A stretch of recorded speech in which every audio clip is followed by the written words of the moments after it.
Waalaikumsalam warahmatullahi wabarakatuh. Selamat pagi Bu. Alhamdulillah baik Bu. Oke, alhamdulillah. Baik Bapak, sebentar lagi kan saya akan mengamati bagaimana jalannya proses pembelajaran yang akan Bapak lakukan di kelas. Nanti saya akan menjelaskan terlebih dahulu tujuan dilakukan supervisi ini adalah untuk meningkatkan kualitas proses pembelajaran antara lain dengan memberikan masukan, bimbingan, dan mengembangkan kemampuan Bapak sehingga kompetensi Bapak semakin meningkat lagi dan dapat memberikan pembelajaran yang terbaik untuk murid-murid. Nah, namun pertama-tama kita akan melakukan percakapan praobservasi terlebih dahulu ya Pak, sebagai bentuk persiapan agar Pak Hipni nanti lebih siap dan lebih percaya diri dalam melakukan kegiatan belajar mengajar di kelas. Nanti saya akan menanyakan beberapa hal terkait kegiatan supervisi kita hari ini Pak. Ya baik Bu. Oke Pak, di mana nanti Bapak akan melakukan praktek pembelajaran hari ini? Di kelas 7B. Oke. Nah, untuk waktunya kapan Pak? Nanti jam ke-56. Oh, jam ke-56 ya Pak. Nah baik Pak, untuk pembelajaran nanti, untuk judul materi yang akan Bapak sampaikan dan tujuan yang ingin dicapai apa Pak? Nah, saya akan mengajar materi aktivitas manusia zaman praksara. Tujuan pembelajaran yang ingin dicapai yaitu pertama, peserta didik dapat memahami bagaimana manusia zaman praksara beradaptasi dengan lingkungannya. Kemudian yang kedua, peserta didik dapat menjelaskan dampak positif dan negatif aktivitas manusia zaman praksara terhadap lingkungan. Yang terakhir yang ketiga, peserta didik dapat merancang sebuah proyek sederhana untuk melestarikan lingkungan berdasarkan pembelajaran tentang zaman praksara. Yes, Oke, jadi ada 3 tujuan pembelajaran yang akan dicapai ya pada kegiatan pembelajaran hari ini. Dan tadi materinya aktivitas manusia pada zaman praksara ya Pak. Nah kemudian Pak, untuk area pengembangan apa yang ingin saya amati nanti ketika diobservasi Pak? Untuk pengembangannya itu meliputi area pengetahuan, sikap, dan keterampilan Ibu. Oke, baik Pak. Nah, untuk strategi pembelajaran yang nanti Bapak terapkan nanti seperti apa juga Pak? Saya akan melakukan pembelajaran berdiferensiasi yang meliputi diferensi konten dengan menjadikan bahan atau materi sesuai dengan kebutuhan siswa. Diferensi proses dengan melakukan pendampingan diskusi kelompok dan juga diferensi produk untuk dengan memberikan kesempatan kepada murid menyajikan hasil diskusinya sesuai minatnya. Oke, jadi nanti Bapak akan melaksanakan pembelajaran berdiferensiasi. Ketiga strateginya ya, digunakan produk, konten, dan proses. Ya Bu. Oke, baik. Nah, untuk media pembelajarannya sendiri nanti apa yang akan Pak Hipni gunakan Pak? Saya menggunakan LKPD, PPT, video pembelajaran, dan HP. Oke, jadi ada HP ya Pak ya. Nah, harapan Pak Hipni nih dari kegiatan supervisi ini nanti seperti apa Pak? Nah, harapan saya anak akan menjadi lebih aktif dalam mengikuti pembelajaran. Oke, jadi harapannya agar anak-anak bisa lebih aktif ya Pak. Ya. Nah, nanti setelah saya melakukan kegiatan observasi, selanjutnya kita akan melakukan percakapan yang terakhir Pak, yaitu pasca observasi. Ya Bu. Oke. Nah, sebelum kita akhiri Pak, menurut Pak Hipni dari percakapan kita apa yang Bapak dapatkan? Yang saya menjadi tahu untuk mengajar nanti apa yang saja yang masih perlu saya siapkan. Oke, baik Pak, semoga praktek mengajar Bapak nanti lancar dan sesuai dengan yang sudah direncanakan ya Pak. Ya, terima kasih Bu. Oke, silakan Bapak untuk bersiap-siap.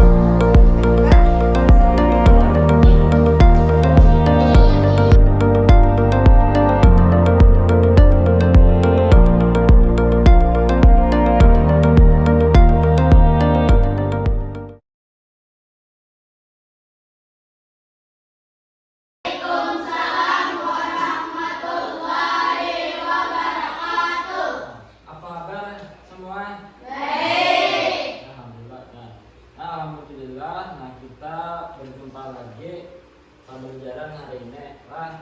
Nah, sini Bapak lihat kalian sudah siap dengan kelompoknya masing-masing. Kemarin kan sudah dibagi kelompoknya. Ada kelompok estetik, ada kelompok editorial dan kelompok visual.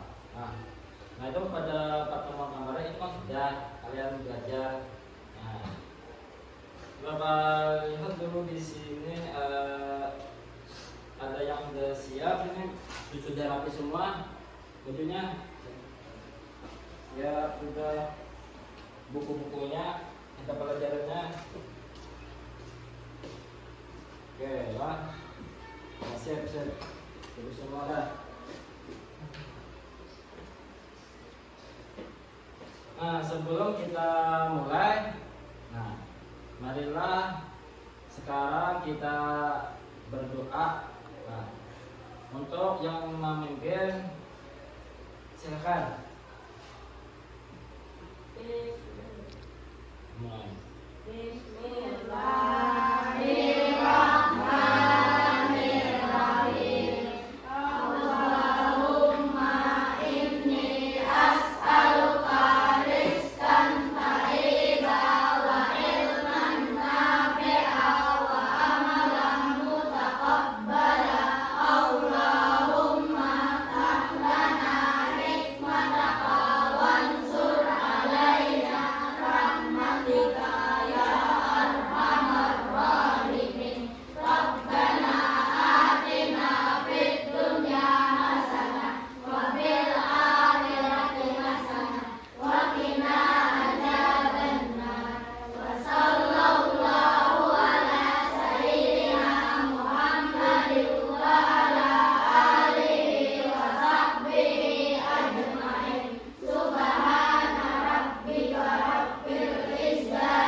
Dengan berdoa, nah semoga pembelajaran kita itu menjadi berkah. Ya.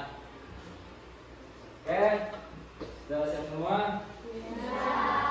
Nah, semangat dulu, semangat, semangat. Oke.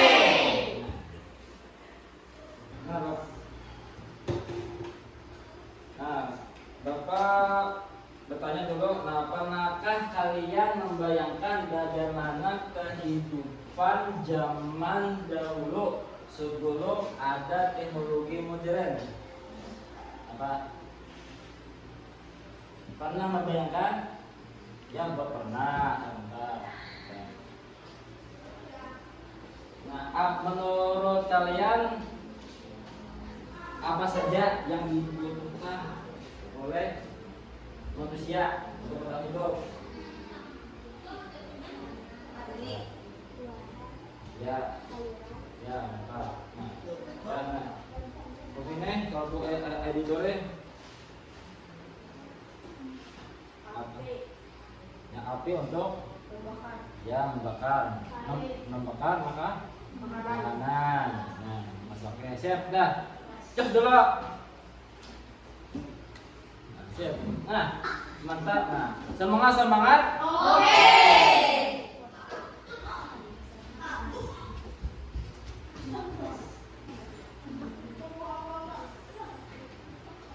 Nah, sekarang kalian tonton video dulu pembelajarannya lah.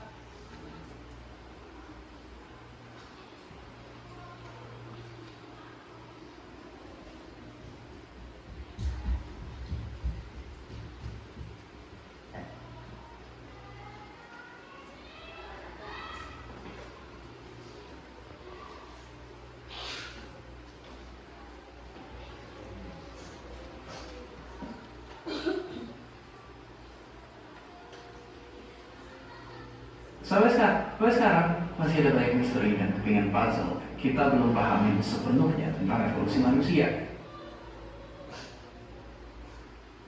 Sampai sekarang masih ada banyak misteri dan kepingan puzzle. kita belum pahami sepenuhnya tentang evolusi manusia. Tapi yang jelas, pernah ada masa ketika banyak manusia purba hidup bersama, sampai satu persatu dari mereka punah dan menyisakan sang juara, sosok dengan otak 3 kali lipat dari spesies manusia lain. Ia sang manusia bijaksana. Berkat penemuan fosil manusia purba, kita paham kalau spesies kita mulai berkembang 200.000 tahun lalu di Afrika. Awalnya manusia adalah spesies yang lemah. Mereka kalah lawan hewan buas, gak kuat dingin, sampai mesti ngumpet buat bisa dapetin makanan.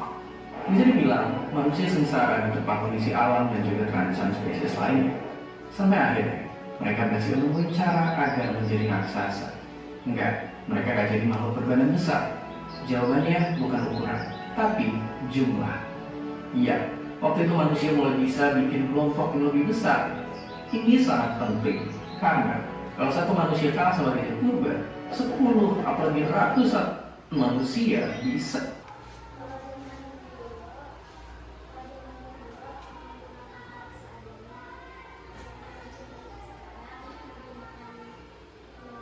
Ya, mantap. Joseph, tepuk tangan.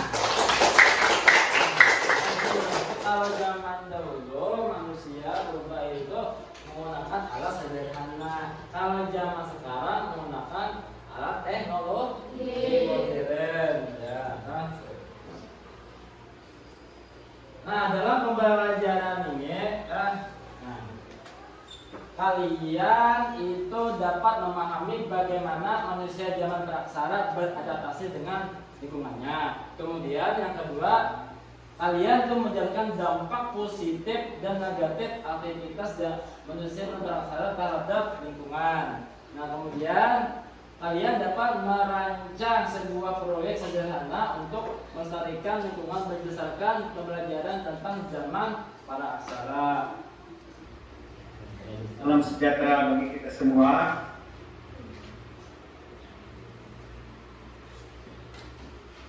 Kita tetap bahas masih di tema 2, dan diri untuk melestarikan lingkungan bagian 2. Dan untuk pertemuan hari ini kita akan bahas di 4, aktivitas manusia zaman praaksara. Akal manusia menjadikan dirinya menjadi makhluk yang paling berbeda dan punya keistimewaan untuk mengelola kebutuhan hidupnya dan terus berkembang menjadi lebih baik. Aktivitas manusia untuk menjalankan aktivitasnya seperti untuk mendapatkan makanan, banyak menggunakan akalnya dan mengoptimalkan fungsi indera seperti penglihatan, pendengaran, serta fisiknya. Oh, jelas sampai menjadi bukunya. Nah, ya, untuk kelompok visual. Nah, untuk kelompok visual sama itu bagaimana cara mereka berburu. Ya.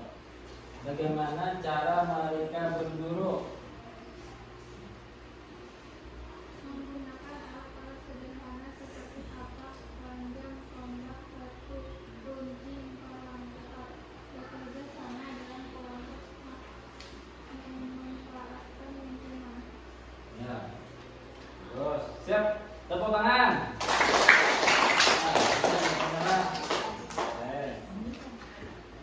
Semangat, semangat. Oke. Siapa yang pulang kelompok IDEO pulang. Nah, bayangkan bagaimana suara terdengar di zaman praksara, nah dibandingkan dengan di sekitar kita. Apa? Nah, bandingkan, coba dengarkan suara-suara alam di sekitar kita. Bayangkan bagaimana suara tersebut apakah terdengar di zaman dahulu, di zaman pada aksara. Misalnya suara datang buas, suara angin, apa? Ya, suara angin. Ada suara angin. Nah, yang misalnya ada suara angin. Nah, terus apa lagi? Nah, suara ada harimau. Sini. Ya, suara kucing. Ada situ suara kucing. Nah, ya, suara tabuan. Nah, mana bagi cowok apa? Ya, suara burung. Nah, burung. Kalau misalnya kalau di zaman sekarang ini yang menghilangkan suara-suara yang tidak tahu itu apa?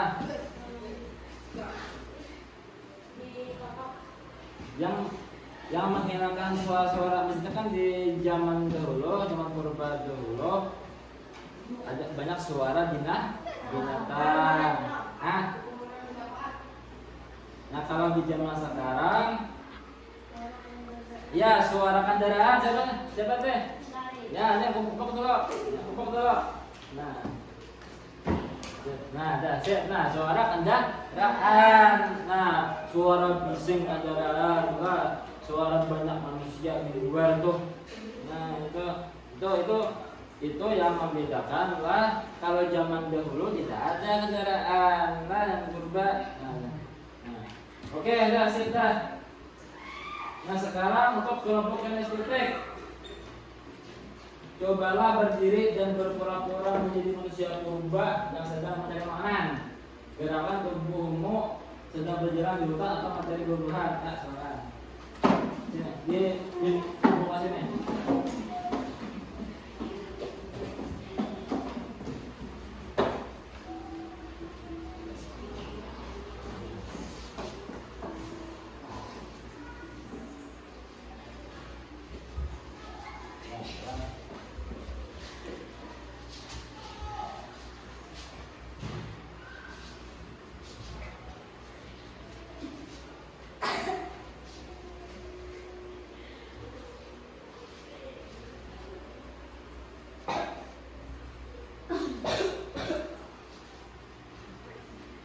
Ya sudah, tepuk tangan.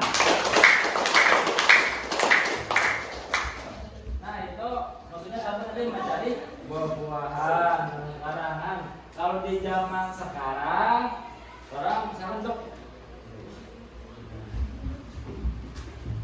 kalau di zaman sekarang orang dengan teknologi mencari buah-buahan itu, nah bisa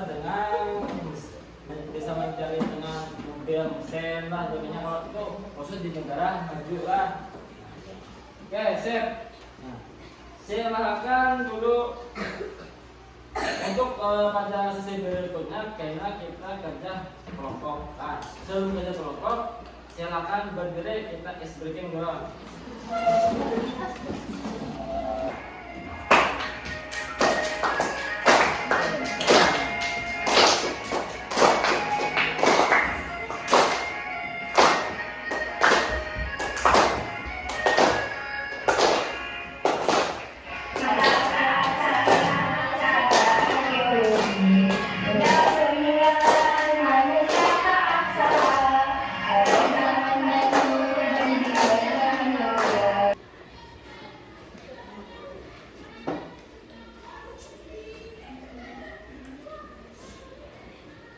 Sesuai dengan gaya belajar masing-masing lah.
Menurut kalian kelompok kalian tadi baik atau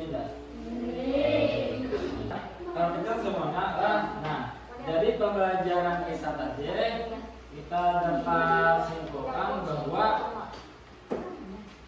kita dapat manusia purba adalah nenek moyang kita yang hidup di masa lalu. Mereka hidupnya itu di lingkungan yang sangat berbeda-beda. Nah, kita harus bisa beradaptasi, menyesuaikan dari belajar masa lalu untuk diperbaiki di masa sekarang. Nah, apa yang di masa lalu itu yang kurang baik, kita perbaiki di masa sekarang. Nah, manusia purba itu tidak hanya sekedar mengetahui masa lalu, tapi juga memahami diri kita sendiri dan peran kita sebagai untuk melindungi bumi. Nah, kan manusia purba dulu itu bisa melestarikan bumi, menanam buahan bercocok tanam itu untuk melindungi bumi supaya tidak banjir dan tidak kepanasan. Nah, kemudian kita sesi berikutnya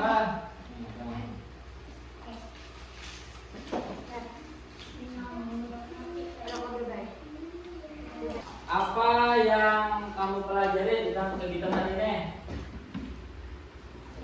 Tentang ya berubah. Nah, bagian mana yang kamu sukai? Ya, di video. Mantap, set.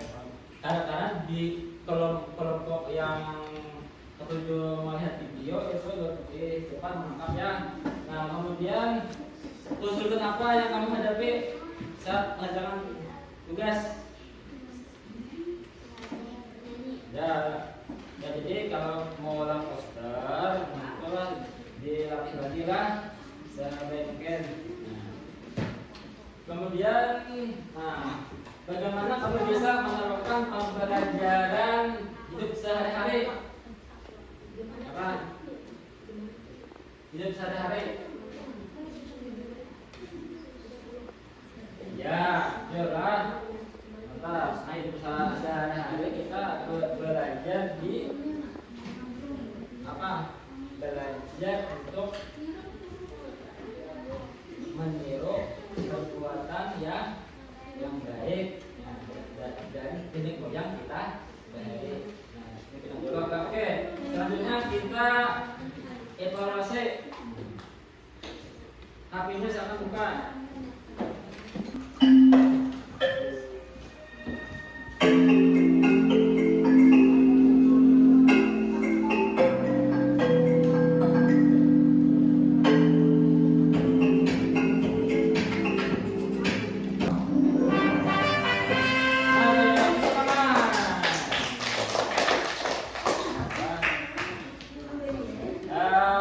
Demikianlah pembelajaran hari ini lah. Mudah-mudahan kalian bisa puas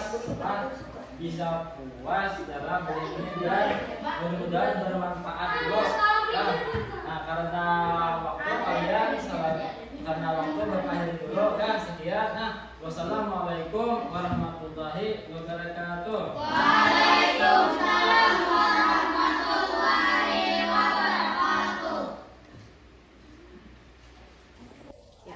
Assalamualaikum warahmatullahi wabarakatuh. Selamat siang Pak Hipni. Waalaikumsalam warahmatullahi wabarakatuh. Selamat siang. Oke, alhamdulillah Bapak tadi sudah melaksanakan kegiatan praktek pembelajaran ya Pak di kelas 7B. Nah, sekarang kita memasuki ke kegiatan pasca observase kelas. Nah, jadi pada kegiatan ini nanti saya kembali akan mengajukan beberapa pertanyaan berkaitan dengan kegiatan pembelajaran yang telah Bapak laksanakan tadi. Nah, dengan tujuan untuk mengevaluasi sejauh mana kegiatan pembelajaran yang telah dilaksanakan tadi, Pak. Baik, Bu. Oke, langsung saja ya Pak untuk pertanyaan pertama. Bagaimana perasaan Bapak mengenai kegiatan observasi pembelajaran yang sudah kita laksanakan tadi, Pak? Walaupun ini pertama kali bagi saya, namun tetap saja masih ada rasa tegang. Nah, Tapi kemudian alhamdulillah semua berjalan baik dengan lancar. Oke, jadi meskipun bukan pertama kali tetap ada rasa tegangnya Pak. Ya. Oke, alhamdulillah tadi Bapak sudah bisa melewatinya dengan baik. Nah, bisa Bapak ceritakan kembali area pengembangan yang sudah Bapak lakukan di dalam kelas dan langkah-langkah atau tahap pembelajaran yang sudah Bapak lakukan kira-kira apa saja tadi Pak? Area pengembangan yang sudah saya lakukan adalah pengetahuan, sikap, dan keterampilan. Untuk pengembangan pengetahuan melalui kegiatan diskusi dan tes akhir. Untuk sikap saya melakukan pengembangan pada sikap kerjasama khususnya dan keterampilan pada aspek menganalisis data dan menyajikan informasi. Untuk tahapan pembelajaran sudah saya laksanakan mulai dari kegiatan awal sampai kegiatan penutup. Oke, jadi tadi area pengembangannya sudah terlaksana baik dari pengetahuan tadi ya Bapak ada melakukan pengembangan di kegiatan diskusi dan tes akhir, lalu juga sikap tadi khususnya di sikap kerjasama ya Pak, dan keterampilan tadi untuk menganalisis data dan menyajikan informasi tadi dalam bentuk berbagai produk ya. Ada tadi produknya, ada yang lagu ya Pak ya, terus ada yang poster sama apa tadi satunya Pak? Ini bukan suatu penyampaian ide. Oke, penyampaian ide. Nah, jadi tadi sudah luar biasa. Terus tahapan pembelajarannya juga tadi sudah terlaksana dengan baik ya Pak, mulai dari kegiatan awal sampai dengan kegiatan penutup. Nah, menurut Pak Hipni, apakah area pengembangan yang Bapak lakukan tadi sudah berhasil dengan baik Pak? Menurut saya itu cukup berhasil, namun masih ada proses untuk bisa mengembangkan dengan maksimal. Masih ada ditemukan siswa yang belum aktif dalam kegiatan berdiskusi dan kerjasama juga. Nah, serta ada siswa yang kurang fokus saat pembelajaran, seperti mereka berdiskusi hal lain di luar konteks pembelajaran. Oke, memang betul ya Pak, memang hal tersebut banyak kita temui dalam kegiatan pembelajaran, siswa yang kurang aktif saat diskusi kelompok ataupun ada yang kurang fokus saat pembelajaran. Nah, lalu apa yang akan Bapak lakukan untuk mengatasi atau mengantisipasi masalah tersebut di kegiatan pembelajaran berikutnya? Saya akan mengingatkan kembali kesepakatan belajar terkait aktif selama pembelajaran dan terus memberi semangat agar mereka aktif dalam pembelajaran. Oke. Nah, baik tadi jadi solusinya ya Bapak nanti akan mencoba mengingatkan kembali terkait kesepakatan pembelajaran bahwa siswa tadi diminta untuk aktif. Nah, sehingga tadi dengan diinfokan kembali terkait kesepakatan, siswa bisa bertanggung jawab terhadap kesepakatan itu. Betul Bu. Oke. Nah, kira-kira Pak, kapan Bapak akan melaksanakan perbaikan yang Bapak sampaikan tadi? Insya Allah secepatnya akan saya laksanakan. Oke, baik Pak. Nah, semoga perubahan yang direncanakan tadi bisa dilaksanakan sesegera mungkin dan masalah yang Bapak alami dapat teratasi dengan baik ya Pak. Ya, terima kasih Bu. Oke. Nah, mungkin Pak, inilah rangkaian kegiatan supervisi akademik yang kita laksanakan mulai tadi pagi kita sudah melaksanakan praobservasi, lalu tadi saya sudah melaksanakan observasi kelas dan juga saat ini kita sudah sampai pada kegiatan pasca observasi. Saya mengucapkan terima kasih banyak kepada Pak Hipni untuk mengikuti rangkaian kegiatan ini. Nah, salah hilaf saya mohon maaf. Wassalamualaikum warahmatullahi wabarakatuh. Waalaikumsalam warahmatullahi wabarakatuh.